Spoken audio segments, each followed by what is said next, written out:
Hello everyone, welcome to my YouTube channel Stocks Fair. आज हम यहाँ पे एक मेन बोर्ड आईपीओ डिस्कस करने वाले हैं पीएन गार्डगिल ज्वेलर्स लिमिटेड का। बात करें कंपनी के ग्रे मार्केट प्रीमियम की, जो आज चल रहा है 39.17% का।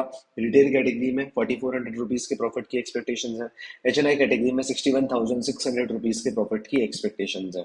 बात करें कंपनी के बिजनेस की, तो कंपनी ज्वेलरी के बिजनेस में इन्वॉल्व है। कंपनी गोल्ड, सिल्वर, प्लेटिनम और डायमंड की ज्वेलरी प्रोवाइड करती है अपने ब्रांड पीएनजी से। कंपनी के एज ऑन डेट 31 जुलाई को 39 रिटेल स्टोर्स हैं। बात करते हैं इशू की, तो ये टोटल 1100 करोड़ रुपीस का पूरा इशू है। इसमें से 850 करोड़ रुपीस का फ्रेश इशू है एंड 250 करोड़ रुपीस का ऑफर फॉर सेल है। इशू ओपन होने वाला है 10 सितंबर को एंड क्लोज होगा 12 सितंबर को। अलॉटमेंट फाइनलाइज होगा 13 सितंबर के दिन एंड शेयर्स की लिस्टिंग होगी 17 सितंबर के दिन। कंपनी ने प्राइस बैंड रखा है इस आईपीओ का 456 टू 480 रुपीज पर शेयर। एक लॉट में आप मिनिमम 31 शेयर्स के लिए अप्लाई कर सकते हो। रिटेल इन्वेस्टर्स को एक लॉट के लिए मिनिमम 14,880 रुपीज ब्लॉक करने पड़ेंगे। एचएनआई स्मॉल कैटेगरी में मिनिमम आप 14 लॉट्स के लिए अप्लाई करोगे, जिसमें अमाउंट इन्वॉल्व है 2,08,320 रुपीज का। एचएनआई बिग कैटेगरी में आप मिनिमम 68 लॉट्स के लिए अप्लाई करोगे, जिसमें अमाउंट इन्वॉल्व है 10,11,840 रुपीज। बात करें कंपनी के कुछ इंपॉर्टेंट रिस्क की, तो कंपनी की फर्स्ट रिस्क, कंपनी का जो पूरा बिजनेस है वो स्पेशली महाराष्ट्र में कंसेंट्रेटेड है एंड स्पेशली पुणे में। कंपनी का पुणे से ही अकेले 64.61% का रेवेन्यू आता है एंड फुल महाराष्ट्र से कंपनी का 87 टू 90% रेवेन्यू आता है।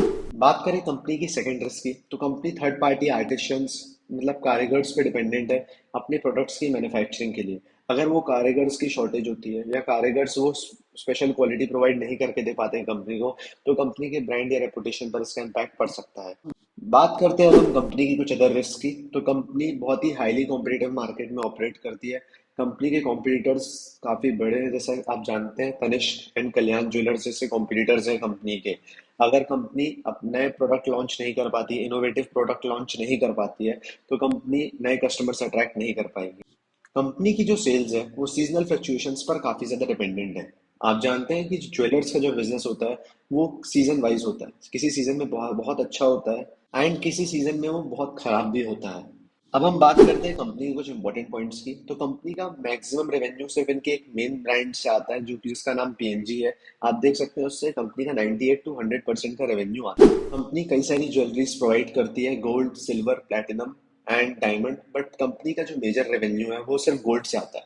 आप देख सकते हैं कंपनी का 92% रेवेन्यू गोल्ड से आता है। अब हम बात करते हैं ऑब्जेक्ट्स ऑफ द इशू की, तो कंपनी आईपीओ से आने वाली प्रोसीड्स से 12 नए स्टोर्स ओपन करने वाली है महाराष्ट्र में, जिसमें अमाउंट इन्वॉल्व है 392 करोड़ रुपीज का एंड बाकी के अमाउंट से कंपनी रीपेमेंट करेगी कुछ बोरिंग्स का जो कंपनी ने पहले अवेल कर रखी है, जिसमें अमाउंट इन्वॉल्व है 300 करोड़ रुपीज का एंड बाकी का बचा हुआ अमाउंट कंपनी यूज करने वाली है जनरल कॉर्पोरेट पर्पसेज में। बात करें कंपनी के फाइनेंशियल्स की, तो कंपनी के रेवेन्यू फ्रॉम ऑपरेशंस 2 सालों में काफी अच्छे ग्रो हुए हैं, on an average more than 50% से ग्रो हुए हैं।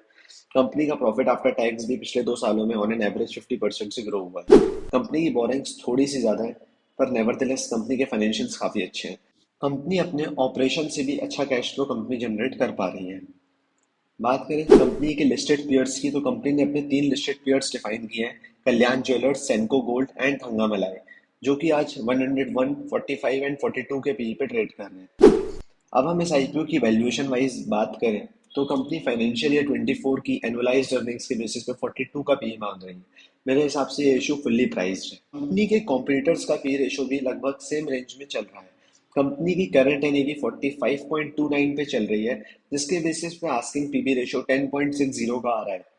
इंडस्ट्री का पीबी रेशो भी सेम 10 टू 12 रेंज का ही है। मैं इस आईपीओ को पर्सनली लिस्टिंग इनके पर्सपेक्टिव से स्टडी करने वाला हूँ, क्योंकि कंपनी का करंट ग्रे मार्केट प्रीमियम काफी अच्छा है एंड वैल्यूएशन भी अच्छा है। मेरी कोई रिकमेंडेशन नहीं है, बिल्कुल आप आरएचपी रेफर कर सकते हैं। Thank you and please subscribe.